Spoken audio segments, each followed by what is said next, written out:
the first session we have two interesting presentations. Anna and Jag from Sophos will talk about the evolution of exploit in Android malware. Anna. Hi, hello everybody. Thank you for coming. My name is Anna Salai, and I'm a senior researcher at Sophos Labs UK. Having joined 15 years ago, I have been working with the Windows and Symbian malware in the past, and as a technical lead for application control data. Good morning, I'm Jag.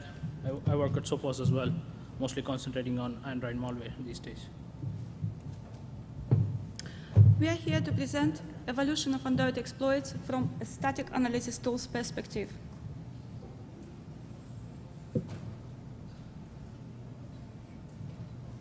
Over the past few years, according to the Common Vulnerabilities and Exposure data, CVE,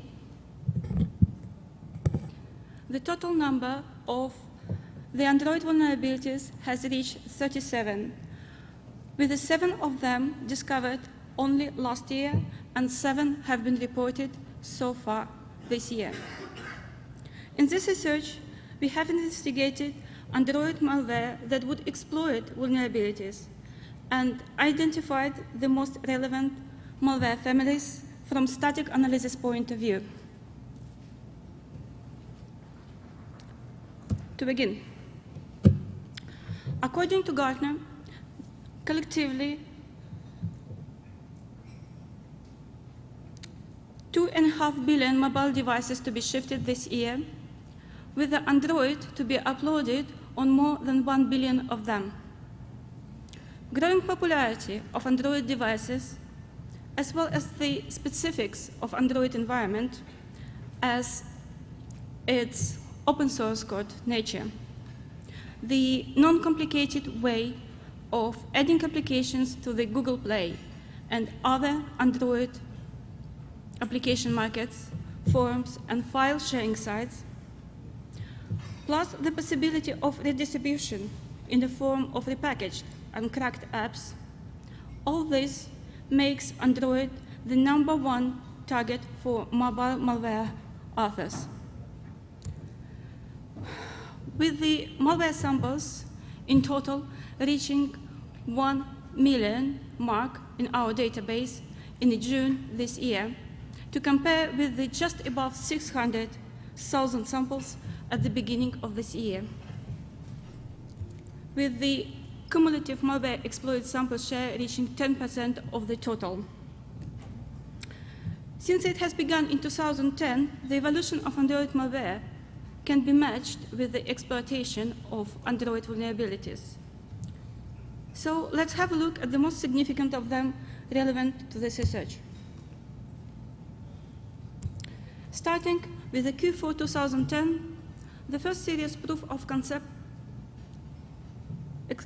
exploit for the Android platform was related to the Android WebKit browser vulnerability, when in fact it was not related or just to the Android platform, so strictly speaking cannot be labeled as platform vulnerability. It made Android devices vulnerable to the drive-by exploits. Next on our list, Android data stealing vulnerability that also allowed a malicious website to obtain content of any file stored in the device's SD card. In the Q1 2011, Android root was attacked by exploiting privilege escalation. Both exploit for the Linux kernel UDEF vulnerability and IDB privilege escalation attack are relatively old, but they worked well in Android environment. To continue with the Q3 2011, an Android client login protocol vulnerability was reported. It allowed remote attackers to gain privileges and access private data by interfering with the transmitting of authorization token. Next one, another milestone in the evolution of exploits, Android gingerbread root exploit.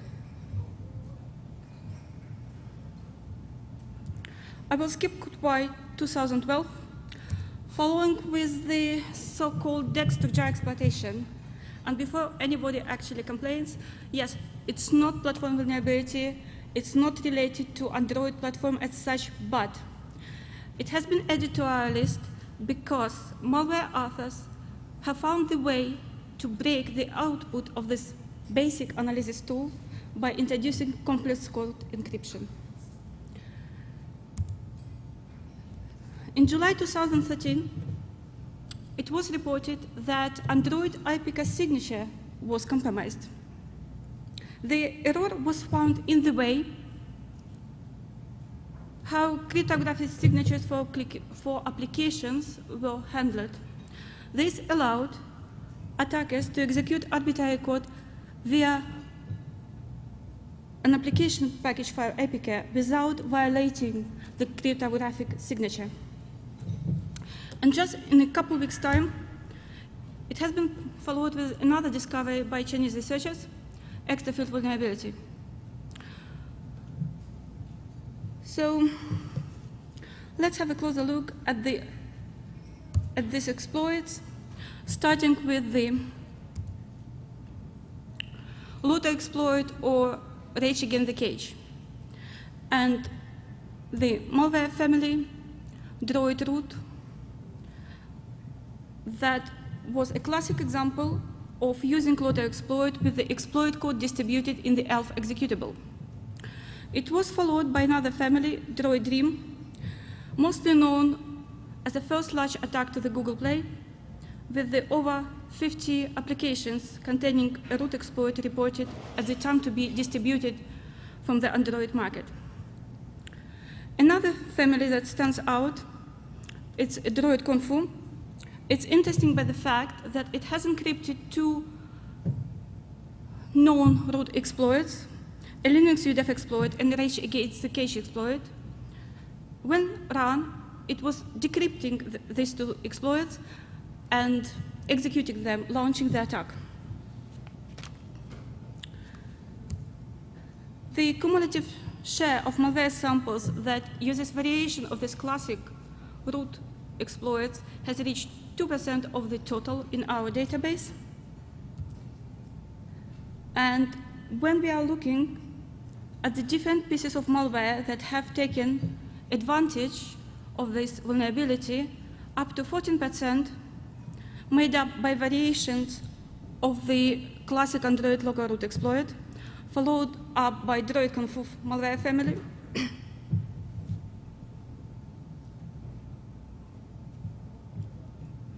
that would take up to 15% on its own, and with the Ginger Master family that takes up to the 68% of the root exploit by leading. So, next on our list, Android Gingerback root exploit that allowed local users, it has a CVE number, has been assigned CVE number. It allows local users to execute arbitrary code and gain root privileges via a negative index that bypasses a maximum only signed integer check on direct volume, handle partition edit method, triggering the memory corruption. And it was claimed by the Ginger Master malware family. On the next slide, an example inside the Ginger Master APK, an exploit code was delivered in the image file, selected here under the name gbfmpng. Once I have uploaded it in Andr, it was easy to find the references to the actual Android OS, clearly seen here, and also references to the Android exploit as such, just highlighted below. Next one, let's have a look at so-called Dex-to-jar exploitation, which is related to the Android OBET malware. At the time, OBET was labeled as the worst Android malware ever due to the difficulty of analyzing the code. It was disrupting the conversion on Dalvik bytecode into Java bytecode, exploiting Android manifest XML processing, and gaining extending device admin privileges. When we talk about complex code encryption, or basically about classes DEX obfuscation, I would like to highlight that all external methods were called via reflection. All strings were encrypted, including the names of classes and methods. And each class has a local descriptor method, which obtains the string required for encryption from the locally updated byte array. All strings were hidden in this array. And on top of anything, there was introduced additional stage of decryption for C, and SS as well. On the next slide, I have tried to catch the feeling of decryption and how complex it was, starting from the entry point, for example, followed by the reference to the decryption array that we can see closer at the next slide, and with the final slide related to byte obfuscation, looking at the example of decompiled by DEX to Java DEX code output. Anybody who ever used Java decompiler, whether a Java analyst or Android analyst, can see immediately that this is an unusual output. The code is unreadable. I have tried to highlight components of the decryption chain just to show how difficult and how complicated it is. They are highlighted in red. To follow with exploits overview, MasterKey vulnerability reported in July 2013. It has shaken the world to start with at the beginning, has been assigned CV number. It has been reported to affect 99% of devices with the APK signature compromised, which allowed to replace installed app with the compromised updater. Looking at the MasterKey malware family, the thing that you immediately will notice is that exploited APK file has more than one classes DEX and Android manifest XML files, which results in the Dojo manifest files showing permission that won't be seen when we look at its actual fingerprints. At the time, I have managed to catch a sample of, with the multiple files here, an example with the 4 Android manifest XML and 4 classes DEX file, as you can see clearly with the LZAC open.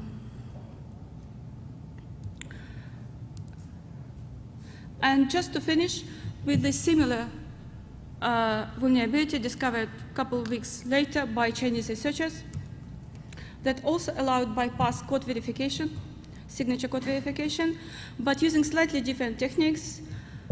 It uses an extra field during an IPK verification as archive. Was based on simple signed-unsigned integer mismatch,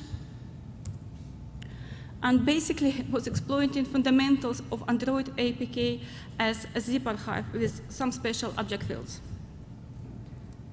On the next slide, just an example of exploited APK, open with the Hex workshop. You can see the reference from the exploited word to the, at the bottom, extra field word, which basically gave the name to this vulnerability. We haven't seen malware using this exploit, so I would say this was rather proof of concept, however, quite serious one, taking into account that it was related to handling APK as a zip archive. And now I would like to summarize just milestones in exploiting that are relevant to our research. Root exploits and identified family, Droid root, Droid dream, Droid confu, Ginger master, going from simple to quite complicated ones. DEX to Java exploitation or breakage by Android or bad. And finally, APK signature compromising and related MasterKey family. At this point, I would like to hand over to my colleague to continue.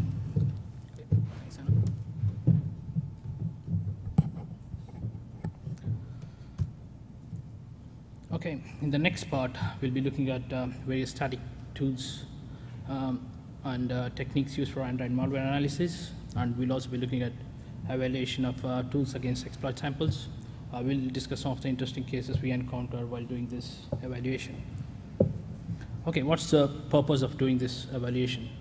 To see if the tools what we are using today meet the requirements of the researchers, to highlight the issues encountered by the analyst while doing day-to-day malware analysis. And also, we could identify the causes that break these tools. And at the end of the evaluation, we'll be suggesting the best approach, what we could think could be done to improve the situation. Before proceeding to evaluation, we'll discuss about the APK and some of the key elements used for this evaluation. APK is nothing but a zip archive. It contains many files related to the application, but we'll be focusing on classes.dex, Android manifest, and the resources. Even though there are other files like ELF and files under assets, we'll be focusing on these three files because usually, in most cases, these three files would contain the information we need that would determine the app is malicious. Okay, let's see how these files are created and what they contain. First, classes.dex. You write the code in Java, use the Java compiler. It creates the class files, and then use a dex compiler like dx to create a single dex file. It contains all the application code you need to analyze. And the next one is Android manifest.xml. It contains app-specific data. If you're familiar with PE malware analysis, we could say Android manifest XML contains the various entry points of the Android application. For example, package name, main activity, receiver, service name. If you want to quickly analyze a sample, open the manifest file and look at these entry points. You could quickly determine what you are seeing. And the next one is resources. Like the name says, it contains all the resources and strings which are specific to the Android application. So what are the various techniques used for static analysis? First one, like I said, APK is a zip archive. You need to extract it before seeing the files. It might sound simple, but we'll see in the future slide, even though it's a simple step, you need to be careful while doing this, otherwise you'll end up analyzing the wrong file. The next one is decoding. Like I said earlier, manifest and resources contain some of the juicy information about the application. If you open the file as it is in your editor, you won't see the clear text because it's encoded using the binary XML. You need to decode it before seeing the plain text. The next one is disassembling. You use the dex file. One of your disassembler, you see that more semantically friendly disassemble code. And the next one is decompilation. This is the preferred method because it'd be seeing the source code makes the analysis quicker than the disassembling. Okay, what are the various tools used for these techniques? For the extraction, you could use unzip or any of your favorite extraction tools. Decoding, you could use APK tool. Standard one, Andr. Does anyone here use Andr for the analysis? For the decompilation, you could use dex2jar, JDGUI, the popular one. JEB is a commercial decompiler, a bit expensive, but does a good job. DED and many other Java decompilers available on the internet. Disassembly, you could use Bugsmolly, DexDump, or the Idra Pro, which is favorite among the reverse engineers. What's the methodology used for this evaluation? Even though based on one's preference, people can use different tools, we are focusing on the most commonly used and popular tools. And what we did was we gathered all these tools and ran over the exploit samples. Some of the families used for this testing were MasterKey, DroidD, DroidD, OBAD, Kung Fu, and Gene Master, some of which our colleague discussed earlier. Out of this, we'll discuss cases where we thought the analysis was not straightforward, and in some cases interesting. Even though we have tested this on the exploit samples, so some of these are also relevant to the non-exploit samples as well. The first one, MasterKey, like discovered by Boolbox. The way it works is it will have the same files of two names. When the loader, application loader sees one file, but the verifier uses the other file. So you'll have usually they have bad code in the one, clean code in the other. When the verifier checks the clean code. When the loader loads, it loads the bad one. So you can see here there are two manifest and class dex file. Like I said earlier, if you don't know you are analyzing the MasterKey sample, if you click yes while you are extracting, you might overwrite the bad one with the clean one, and you might determine it's a clean app. The next one, you can see here the zip structure of the manifest. You can see two manifest files on the class.dex file, one with a bigger size, some other smaller one. APK tool D is followed by the APK file itself is the popper command to extract, to decode the manifest resources and also to disassemble the files. In this case, it decodes and disassembles just one file. So you need to work around to extract the right one. Okay, the next case is about DroidD. So when we were testing, we opened one of the files with Hydra Pro 6.4 advanced version. We got the corrupted file error message. So before understand why this error message, we need to understand the DEX header a bit. So if you analyze Andr malware on a regular basis, and if you open the DEX file, you can see the first 3 bytes is the DEX magic, followed by the new line and the version number and the null character.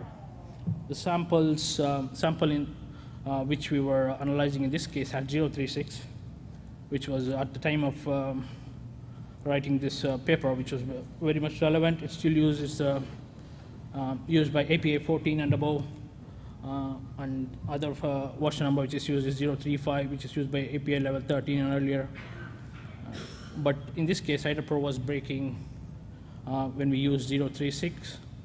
But when we changed the header to 035, the Hydra Pro worked fine. And when we looked up this case, this was not something new. Some other researchers already done a POC about it. What he was doing was he was randomly increasing the header, and you could see that it was breaking the tools all over the place.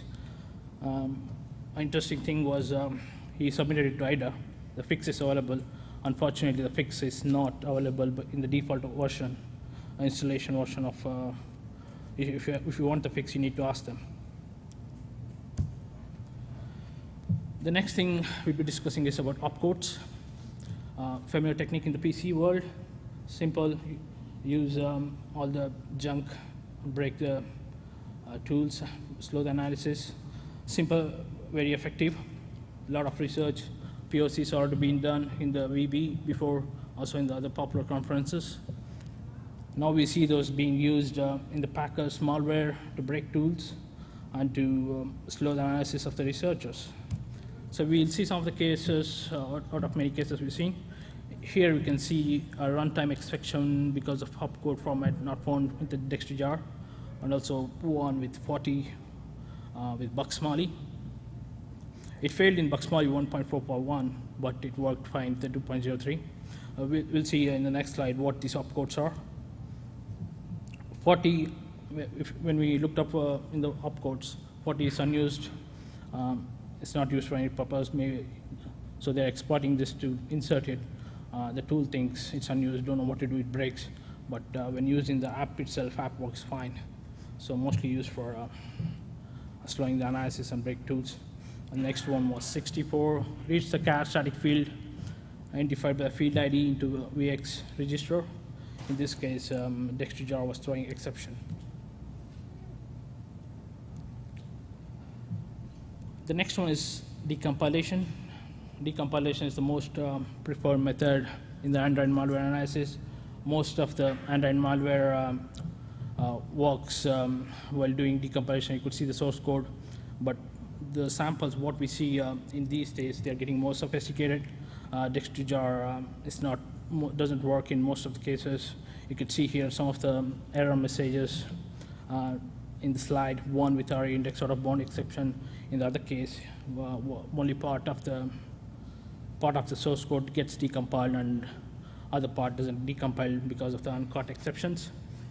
When we looked into it, most of the cases why the Dex2jar breaks is because of the junk insertion. Obfuscation, instead of going from A to B, you go to A to C, D to E, and then come back to B. It confuses the decompiler, so it breaks on the way. Other thing why Dex2jar doesn't work is it's not being updated, at least since I've been working in the antivirus industry. So that's about decompilation. So at the end of the evaluation, we think the popular tools still not enough for complete analysis. We see that tools are more like reactive rather than proactive. Tools are not updated frequently. And also the support from the Andr at Google team is very minimal. We think it could be improved much if the tools could be better in the future. And one more thing we would like to suggest is developers have IDE where to do all the things at one place. So it would be useful if you could get an analysis environment, like you could do decompilation, disassembly, or even plugins for forensics, pen testing. So if you could do everything in one place, it would be really great and ideal for researchers. At the end, we suggest if you think the tools doesn't work, so it's always better to combine the dynamic analysis with the static analysis to completely understand what the malware does. Okay, that brings to the end of the presentation. Thank you very much for listening. Thank you, Jag and Anna.